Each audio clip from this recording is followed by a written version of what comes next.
Aleluya. Aleluya. ¿Cuánto glorifican al Señor? Santo es Jehová, Dios Todopoderoso. A su nombre gloria. A su nombre gloria. A su nombre gloria. Aleluya. Hay poder en Cristo. Hay poder en Cristo.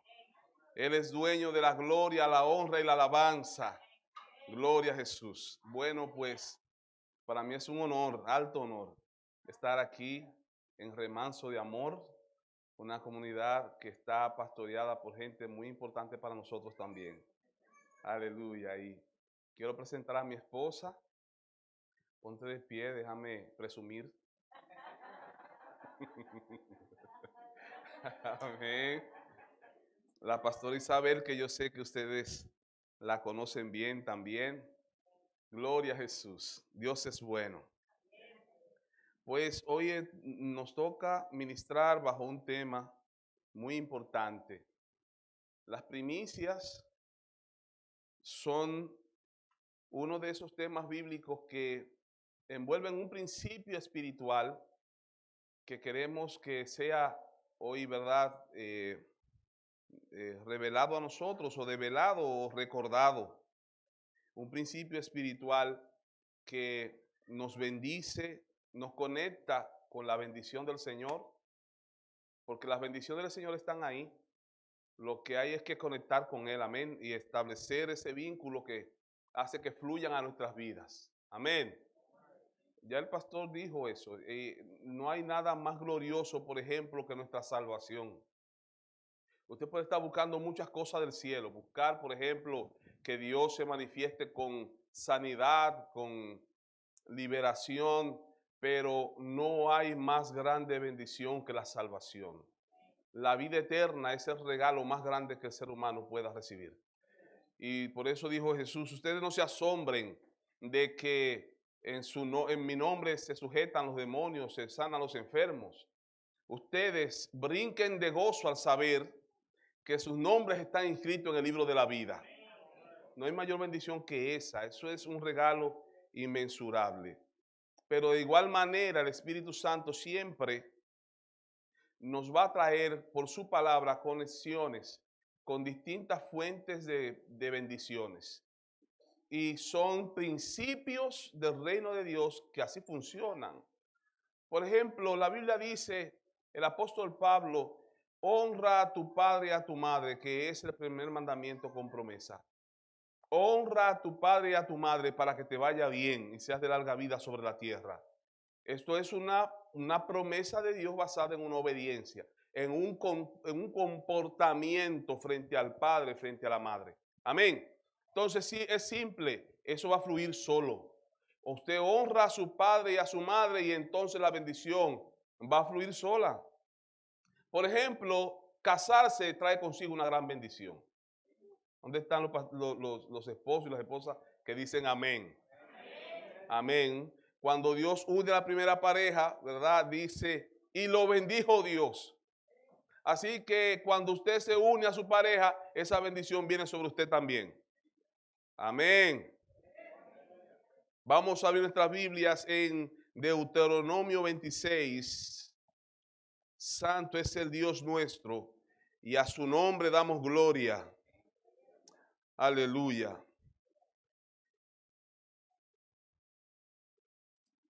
Yo le voy a pedir que usted en su corazón le pida a Dios que hable a su vida. Le quiero pedir eso. Que usted en su corazón le diga al Señor, habla mi corazón, habla mi vida. Porque eso provocará que el Espíritu Santo me use. Amén. Así que por favor usted pida al Señor que hable a su corazón el día de hoy. Yo quiero que leamos, por favor, Deuteronomio 26, el versículo 1 en adelante. Y leemos para la gloria de Dios, Padre, Hijo y Espíritu Santo. Cuando hayas entrado en la tierra que Jehová tu Dios te da por herencia, y tomes posesión de ella y la habites, entonces tomarás de las primicias y de los frutos que sacares de la tierra que Jehová tu Dios te da, y las pondrás en una canasta e irás al lugar que Jehová tu Dios escogiere para hacer habitar allí su nombre. Y te presentarás al sacerdote que hubiere en aquellos días y le dirás: declaro hoy a Jehová tu Dios que he entrado en la tierra que juró a nuestros padres que nos daría. Y el sacerdote tomará la canasta de tu mano y la pondrá delante del altar de Jehová tu Dios. Entonces hablarás diciendo delante de Jehová tu Dios: un arameo a punto de perecer fue mi padre, el cual descendió a Egipto y habitó allí con pocos hombres. Y allí creció y llegó a ser una nación grande, fuerte y numerosa. Y los egipcios nos maltrataron y nos afligieron y pusieron sobre nosotros dura servidumbre. Y clamamos a Jehová, el Dios de nuestros padres. Y Jehová oyó nuestra voz y vio nuestra aflicción, nuestro trabajo, nuestra opresión. Y Jehová nos sacó de Egipto con mano fuerte, con brazo extendido, con gran espanto y con señales y milagros. Y nos trajo a este lugar y nos dio esta tierra, tierra que fluye leche y miel.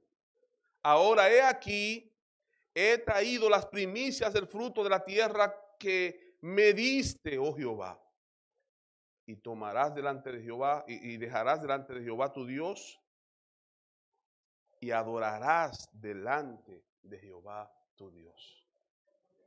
Aleluya. Gracias, Padre. Gracias por tu palabra. Gracias, Señor, por el aliento de tu boca. Gracias, Señor. Aleluya. Aleluya. Levante su voz y adora al Señor. Dele gracias al Señor por su santa palabra. Adore el nombre del Señor. Gracias. Tú estás aquí, Señor. Tú estás aquí, Señor. Tú estás en este lugar, Señor.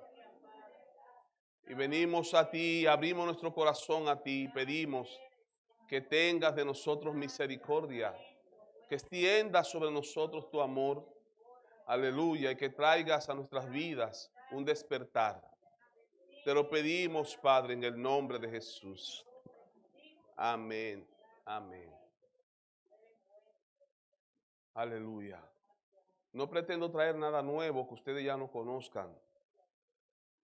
Solo les quiero hablar la palabra de Dios y lo que ella nos enseña acerca de la primicia y cómo ella puede ser convertida en un acto genuino de adoración. Porque todo lo que hacemos responde a lo que Dios nos ha pedido que hagamos. Y en este caso, la primicia es una de estas cosas que nosotros traemos del Antiguo Testamento por lo que representa. A veces es difícil hablar de este tema porque la gente lo relaciona mucho con dinero. Y al relacionarlo con dinero dice, cuidado si es una estrategia de la iglesia para conseguir los fondos, para el aire acondicionado, ¿verdad? Y parecería ser como una acción manipuladora y podemos entonces perder el empuje espiritual que tiene la práctica de lo que hacemos. La primicia es un principio bíblico que Dios la ubicó muy estratégicamente en 3 etapas del año. La primera era esta, que era la más conocida y oficial, que se daba 3 días después de la Pascua. La Pascua o Pesá era al principio, más o menos, como nosotros siempre lo ubicamos, entre abril y marzo, entre marzo y abril. Y allí se daba esta fiesta. El día 14 comenzaba, el 15 era declarado sabbat o día sabático, y el siguiente día, que se supone que era el primer día de la semana, entonces era que venía la presentación de las primeras gavillas, que es la primicia de la cebada. A partir de ahí, esto es parte de la semana que le llaman la semana de los panes sin levadura. que es muy simbólica para nosotros a causa de Jesús. Como bien dice las Escrituras, dice que la palabra de Dios escrita en el Antiguo Testamento apuntaba a Cristo. Y ya ustedes saben que Cristo, nuestra primicia, fue sacrificado. Y cuando nuestra Pascua fue sacrificada, entonces murió y resucitó al tercer día y resucitó el día de las primicias. Yo sé que ustedes están claros que Jesús murió un jueves, no un viernes. El jueves, la muerte de él el jueves fue precedido por un Shabbat, que es este Shabbat, ¿verdad? Que corresponde al ceremonial de la Pascua, que es un Shabbat arbitrario, no es el sábado, sino que ese viernes fue declarado sábado y entonces habían 2 días sábados consecutivos, lo que permitió que la muerte de Cristo fuese jueves y estuviera viernes, sábado y resucitara al tercer día, porque si no sería al segundo día, ¿verdad?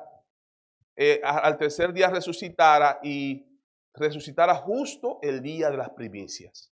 Es de ahí que también el apóstol Pablo dice que primicia de los que murieron es este. Jesús es la primicia. Y la primicia marca no el final de la cosecha, sino, como dijo el pastor, el primer fruto es dado primero a Dios. Y es lo mejor del primer fruto cuando ya el grano estaba listo para ser cosechado. Esta es la primera primicia. La segunda primicia es en Pentecostés, que es la segunda fiesta de la primicia, en este caso del trigo. El trigo se cosechaba ya a partir de más o menos mayo, junio, y la tercera primicia era la primicia de la vendimia, de las uvas, ya al final del año judío, cerca de allá de entre septiembre y octubre. Y estas 3 primicias eran para traer a Jehová en ofrenda lo mejor de la tierra. Pero no comienza con la ley. Vamos a encontrar, por ejemplo, a Abel y a Caín presentando ofrenda a Jehová. No había ninguna ley escrita para ese tiempo cuando ellos vienen y presentan a Jehová ofrenda. Y cuando lo hacen, uno de ellos saca lo mejor de su fruto de la tierra y otro trae lo mejor de sus ovejas. Y en ambos casos tiene que ver con esto. Hay una mezcla fina, por eso no solamente aquí, sino también en Levítico 23 se va a mezclar la ofrenda, las primicias y también los diezmos. Es una forma de Dios decir, cuando tú vas a tomar algo para mí, tómalo primero, tómalo mejor y tráelo en ofrenda para mí. Amén. Conociendo esto, entonces tenemos que mirar qué es lo que hay detrás de esto. Yo no sé qué movió a Abel y a Caín a llevar ofrenda al Señor. Si fue una simple enseñanza de su padre y que ellos tenían algún motivo interno para hacerlo, pero definitivamente el que trae primicia al Señor tiene un motivo que es la gratitud. Y acabamos de leer aquí donde Dios le dice al pueblo, cuando tú llegues a la tierra, entre y tome posesión de ella, entonces, cuando llegue el tiempo de la cosecha, toma y en una canasta pon tu primicia y tráela a Jehová. Y preséntate delante del altar y di, Jehová ha cumplido en mí su pacto. Eso es lo primero. Y lo dice en otras palabras, cuando dice, entonces hablarás y dirás sacerdote, un arameo. No, antes de eso, dice, le dirás, yo soy de los que entré a la tierra prometida. ¿Verdad? Jehová me ha dado la tierra prometida. Como quien dice, Dios ha cumplido en mí su promesa. Dios ha cumplido en mí su pacto. Y me presento delante de Él con esto porque estoy testificando que ciertamente Dios ha sido fiel. Amén. Entonces, una de las primeras causas por las que nos presentamos delante del Señor con nuestra primicia es porque reconocemos la fidelidad de Jehová sobre nuestras vidas. Y entonces dice que la pone en mano del sacerdote y el sacerdote la pone delante de Jehová, y el que presenta ofrenda entonces reconoce su camino desde sus antepasados. Y yo no sé cuántos de los que están aquí se han sentado a valorar de dónde Dios los sacó.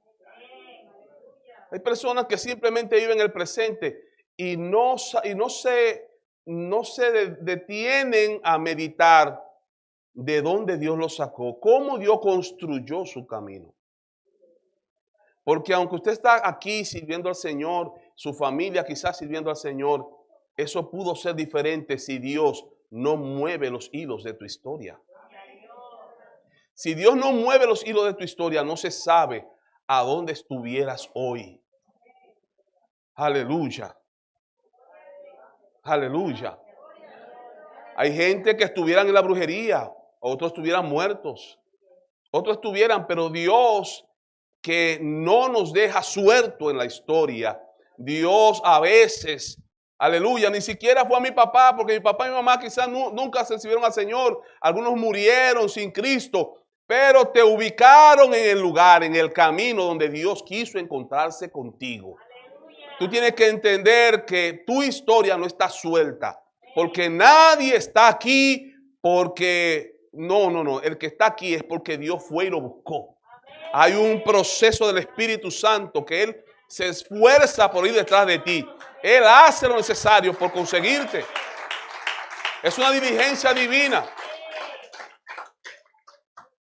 Es una diligencia divina. Me encanta Efesios 2 que dice que Él nos dio vida cuando estábamos muertos en nuestros delitos y pecados. Y la construcción textual de ese versículo expresa una acción mientras persistía una condición. Es decir, no es que Él nos dio vida para que fuéramos librados del pecado simplemente como una invitación a salir del lodo para yo entonces aquí lavarte. No, es una acción contraria. Él se mete allá en el lodo donde yo estaba y allá comienza el proceso de vivificación. Es decir, es una acción que comienza bajo mi condición. Aleluya. Y el que es sincero delante de Dios y el que es de alguna manera honesto consigo mismo, sabe de dónde Dios lo sacó y sabe que allá donde Dios fue a visitarte, Él no era digno de estar ahí, pero ahí se metió, ahí se metió. Dios siempre trabajó con nosotros y hay que reconocer la historia. Yo he sido muy bendecido, eso sí. Yo no puedo negarle que yo he sido privilegiado, porque mi historia comenzó muy atrás. Yo no sé cuántos amaneces hay aquí, pero Dios bendiga los amaneces que hayan aquí. Amén. ¿Aquí hay algunos amaneces? No hay amaneces. De Elías Piña, viene de... En el 1824, por ahí, le compraron a la República Dominicana ese territorio de la península de Samaná para establecer allí una colonia de libertos, esclavos norteamericanos que en un barco vinieron y se ubicaron ahí. Vinieron hasta con su iglesia, una iglesia en hierro, y la montaron ahí, que yo no sé si todavía persiste en pie. Hace mucho que no subo por ahí.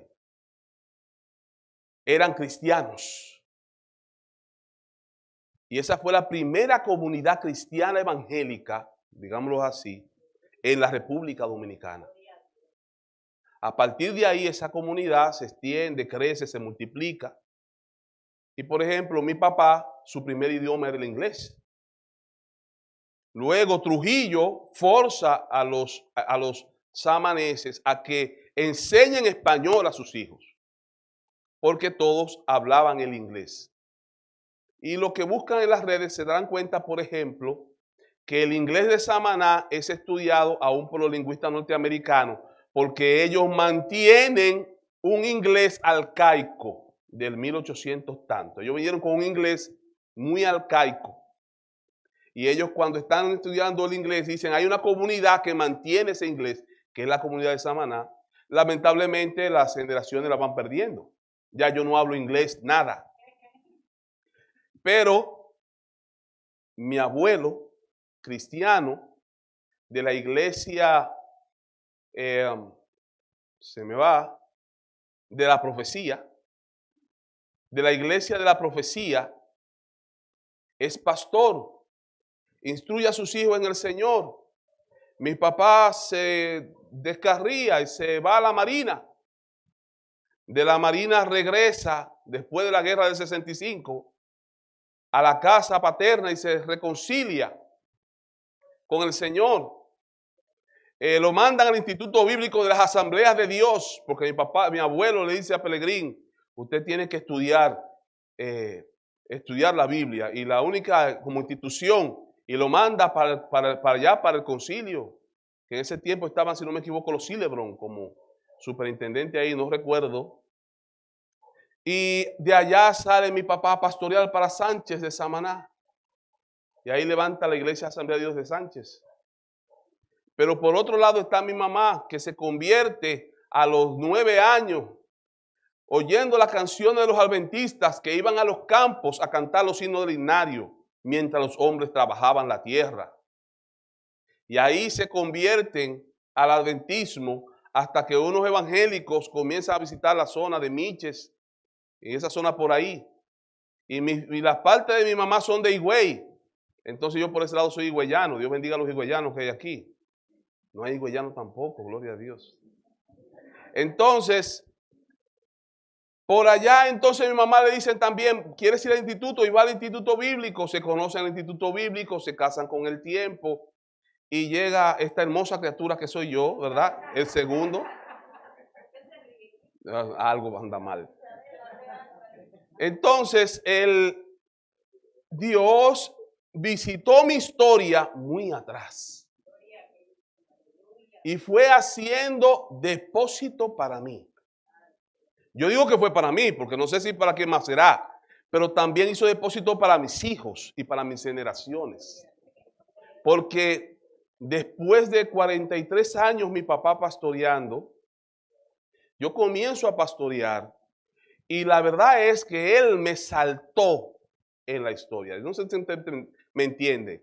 Él quizás no me dejó dinero, pero me dejó una herencia ministerial. Porque todo lo que él vivió ya era capital en mí. Yo podía ser un delincuente más cualquiera, pero Dios me visitó antes de yo nacer. Dios visitó mi historia. Usted tiene que comenzar a ver de dónde Dios lo trajo. Tiene que mirar la piedra donde fue cortado. Y que aunque esa piedra no es agradable, Dios como quiera se metió en su historia y lo trajo hasta aquí. Hay que dar gloria a Dios por eso. Amén. Y aquí Dios se encarga de que ellos no perdieran de vista esto. 3 veces al año tienes que ir delante de Jehová y hacer constar, tú tienes que con tu boca confesar que tú vienes de un hebreo que pasó trabajo, que fue metido en una ciudad, en un país y que fue esclavo y que de allá Dios lo sacó y que le prometió esta tierra y que tú estás aquí. Dios ha cumplido su promesa. Dios ha sido bueno contigo, entonces tienes que reconocerlo. Es un asunto de gratitud. Y como decía el pastor, es muy bonito decir aquí gracias y podemos cantar, tu pueblo dice gracias, muy bien, pero hay que hacer acciones de gracia. Hechos, cosas que manifiesten mi gratitud. Acciones de gracia. Y dice la Biblia que Dios le dice que haga esto.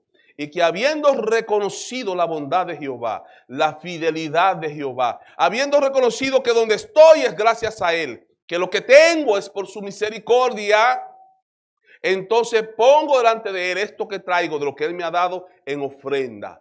Y al ponerlo delante de Él dice, me postro y adoro. Aleluya. Dice que tiene que postrarse en actitud de adoración. Es esta reverencia que comienza con primero el despertar de la realidad de que todo lo que tengo viene de Dios. Así que usted podría ver esto como una actividad de la iglesia.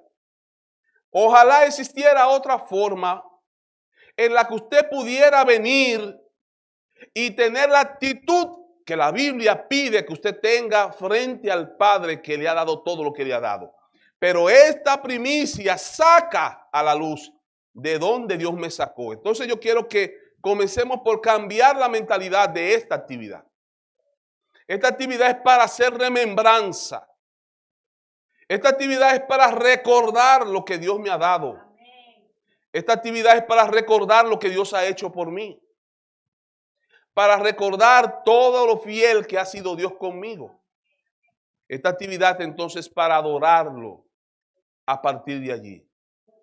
Y yo quiero entonces especificar que la adoración nace de primero una percepción de Dios.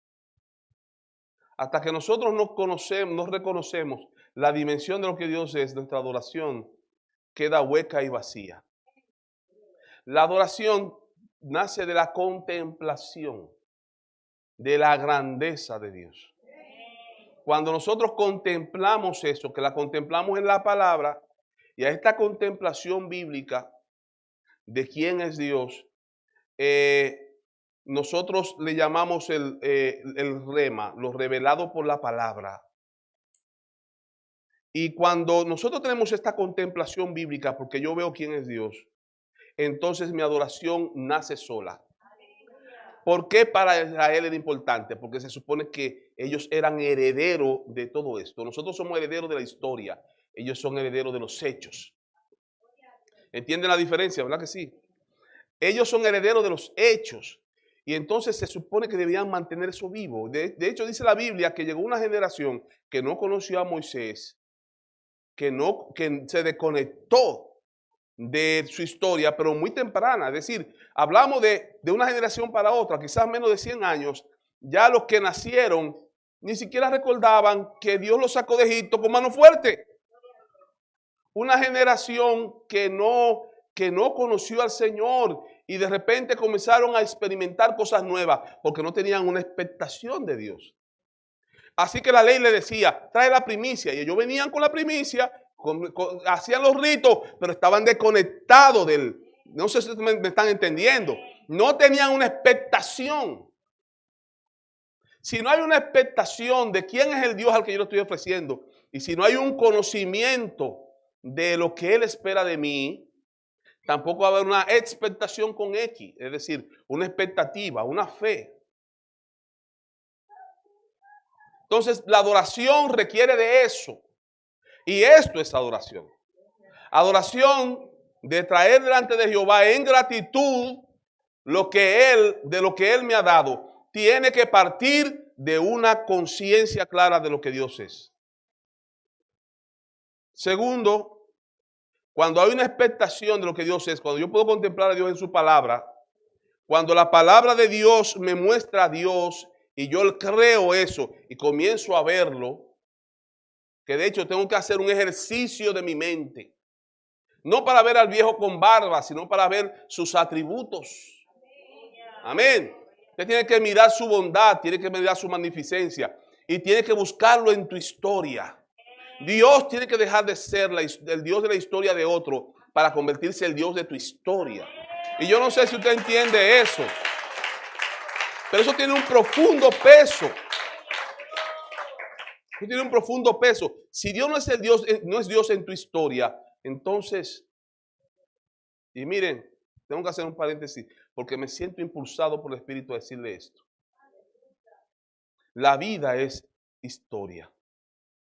Cuando yo te pregunto, háblame de tu vida, de inmediato va a ser un paneo de tu historia, tu mente, y te va a llevar allá a situaciones específicas. Y si yo te pregunto, ¿cuál fue tu primera alegría? Tú vas a ir allá. Y si te pregunto, ¿cuál fue tu mayor tristeza? Tú vas a ir allá. A recuerdos, cosas que están almacenadas, porque mi vida es mi historia.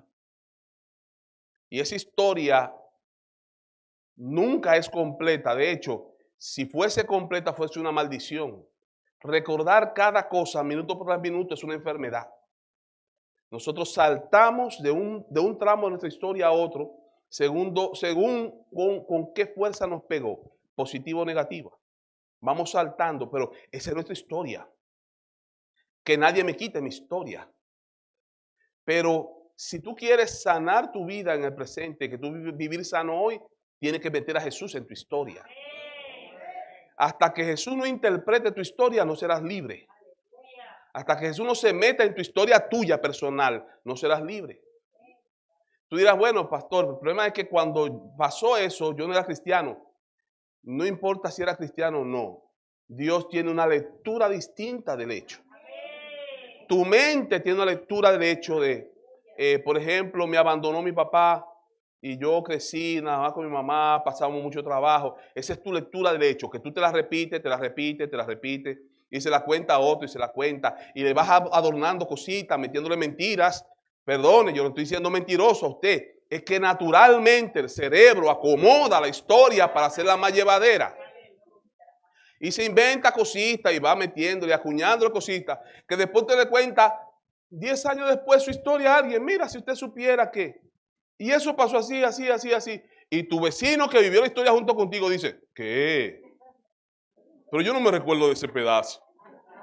Porque realmente te contaste tanto el hecho y le fuiste añadiendo cositas involuntariamente que ya tu historia y la historia del otro que la vivió son diferentes. Pero cuando Él se mete en tu historia y relee tu historia y te hace narrar la historia de manera distinta, porque Dios es un Dios que convierte las historias de fracaso en historias de victorias. Dios es un Dios que agarra lo peor que me pasó en mi historia y lo convierte en una herramienta de liberación, en un arma de guerra. ¿Cuántos saben eso? Entonces Dios tiene que ser el Dios de mi historia. Si Él no es el Dios de mi historia, si yo no tengo una vivencia con Dios, es muy probable que con el tiempo, yo pierda la naturaleza misma de todo lo que hago para el Señor. Aleluya. Entonces lo primero es tener esa expectación. Lo segundo es que la expectación va a traer consigo una revelación. Y la expectación tiene que ver con lo que yo veo de Dios. David le llama a los testimonios de Jehová. Los testimonios de Jehová son todos, ¿verdad? Fieles. El testimonio de Jehová es maravilloso. Es decir, todo lo que se cuenta de Dios es maravilloso. Ahora bien, el Dios de quien se cuenta tiene que revelarse. Cuando Dios se manifiesta por revelación, es que Él agarra algo que ya es conocido y lo despierta en tu espíritu y de repente se convierte en vida para ti. Para que una adoración sea cierta, sea verdadera, sea sustanciosa, tenga fundamento y cuerpo interno, tiene que haber una revelación, una manifestación de Dios. Una cosa es lo que te enseña la Biblia y otra cosa es cuando Dios te enseña lo mismo que la Biblia te enseña. Y yo quiero que usted me entienda eso. No sé a cuánto le ha pasado. Dios te dice que te ama, te dice un profeta. Oh, eso está maravilloso. Y una persona en la calle que no sabe que tú eres evangélico te dice, Dios te ama. Y tú dices, amén, amén, amén. Cuando tú oyes al Espíritu que te dice en tu espíritu, yo te amo, eso es otra cosa. Tú lloras, tú te derramas, porque deja de ser una palabra y se convierte en una experiencia. Amén. La revelación no es que te va a decir una cosa que nadie sabe. Hermano, tengo una revelación. Sí, que oye, que en el infierno hacen café. Esa no es la revelación. La revelación no es algo desconocido no. Revelación es cuando la verdad que tú estás cansado de escuchar te la da Dios a tu espíritu. Entonces tú puedes experimentarla. Amén. A raíz de esa experiencia, tu adoración es diferente. No es la misma adoración cuando yo me paro a que decía cantar, recibe toda la gloria. Y los hermanos están cantando toda la gloria. Que cuando tú puedes percibir y cuando Dios te toca en tu espíritu y te revela, por ejemplo, estoy aquí. Una verdad tan simple como yo estoy aquí. Oye, tú cantas, recibe toda la gloria con más fuerza, con más poder y tú te derramas porque hay una experiencia en tu espíritu de una realidad divina. Amén. Entonces, tú no eres el judío que estás en Israel con la tierra que Jehová te dio y que estás conectado con tu historia de esa naturaleza y que estás diciendo, Dios me dio esta tierra y yo voy a traer a él las primicias. No, tú eres el cristiano dominicano que estás aquí y que tienes que conectar tu vida y tu historia con el Dios de Israel. ¿Para qué? Para que tu experiencia de adoración sea genuina desde el corazón. Así que tú tienes que primero tener una expectación. Tú tienes que contemplar a Dios en su palabra. Contemplar la dimensión de lo que Él es. Para contemplarte a ti mismo. Para entonces que Él traiga a tu vida una revelación. Y esa revelación va a traer consigo un quebrantamiento. Es decir, un arrepentimiento. Esa revelación va a develar quién eres tú. Por ejemplo, Isaías, cuando tiene una visión de Dios, cuando le es abierto los cielos y ve a Dios en su esplendor, se tira al suelo y reconoce su propio pecado. Y dice, ciertamente, hombre pecador de labios inmundos que habita en pueblo de labios inmundos. Y dice, te es quitada tu culpa con este carbón encendido que pasa por tus labios. Dios lo alienta y lo levanta, pero la revelación trajo consigo un quebrantamiento y un arrepentimiento. Amén. Y este quebrantamiento que tiene que ver con la primicia, y yo quiero decirle lo que tiene que ver con la primicia. Y es que los que tienen una revelación de lo que Dios es y traen su primicia al altar, esa gente lo hacen comprendiendo su propia falta. Y las faltas se van a ver a leguas. Escuchen, hermanos. Porque a veces cuando venimos al altar y el tema es dinero, nuestros corazones se pueden torcer.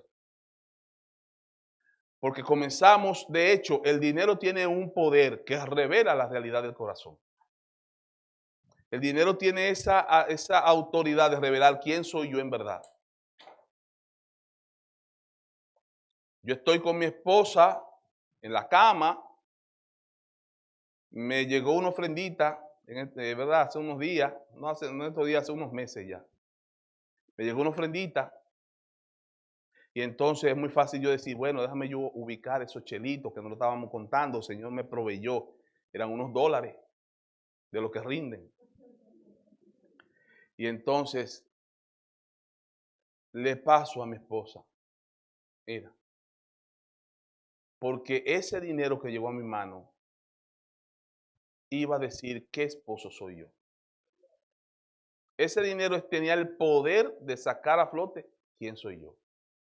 Yo le puedo decir a ella, yo te amo, yo te quiero, tú eres muy importante para mí, tú eres el centro de mi vida. Y ese dinero iba a decir si todo eso es verdad o mentira.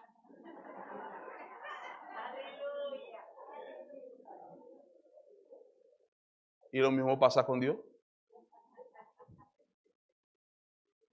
Lo mismo pasa con Dios.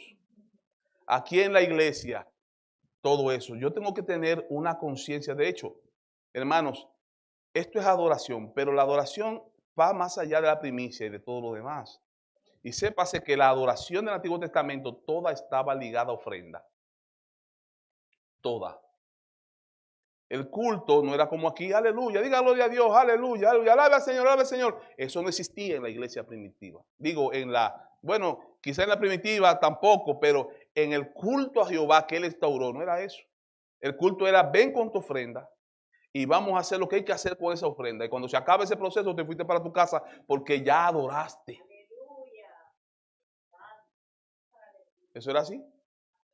Y entonces Abraham dice, vamos a adorar.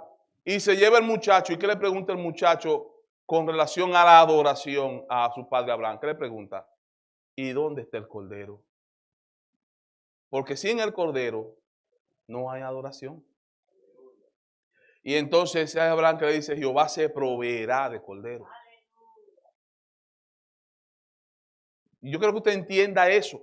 para que no crea que lo que se hace aquí con dinero es porque es un asunto de manipulación, sino que no podemos desconectar la realidad bíblica de estas cosas. No podemos desconectarnos del poder espiritual de estas cosas. Entonces, todo esto es adoración. Y si yo no comienzo por reconocer a Dios en el espacio donde estoy, y si no comienzo también por reconocer a Dios en mi vida, en mi historia, si yo no tengo una historia de relación con Dios, yo tengo que comenzar a hacer memoria, porque esto tiene que estar conectado a mi gratitud.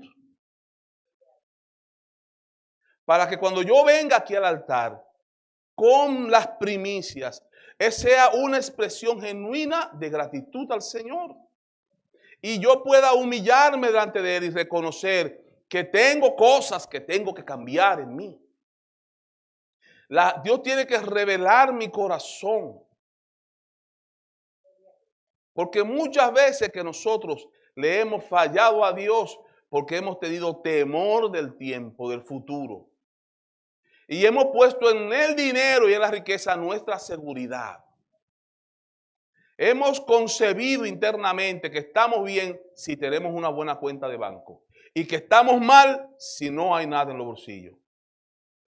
Y hemos descansado nuestra seguridad en las posesiones. Y las primicias, óigame, tienen un poder maravilloso porque la primicia no se daba al final de la cosecha, de lo que sobró. Las primicias se daban, era al inicio. Tú sacabas en fe. ¿Cómo era que había que sacar eso? En fe. Y cuando lo hacías en fe, entonces Dios prosperaba. En otro contexto, Pablo lo dice en Romanos 11:16, cuando dice, si la raíz es santa, entonces todo el árbol es santo. Y si la primicia es santa, si tú santificas la primicia, estás santificando toda la cosecha. Cuando tú santificas a Jehová, por eso se hace en estos primeros meses del año en nuestro contexto cristiano. Cuando tú santificas a Jehová una primicia, tú estás diciendo todo lo que me llegue como bien de parte de ti en el año completo, fuiste tú que lo traíste. Por eso al principio te agradecí por eso que va a llegar, que no ha llegado todavía. Amén. ¿Están aquí todavía? Por esa razón es que te estoy trayendo esta gratitud. Porque yo sé que todo lo que va a llegar este año de tu mano, santo es. De parte de Jehová viene. Aleluya. Y yo creo que el mensaje ha sido dado. Y quiero puntualizar simplemente estas cosas que yo quiero que estén dentro de ti.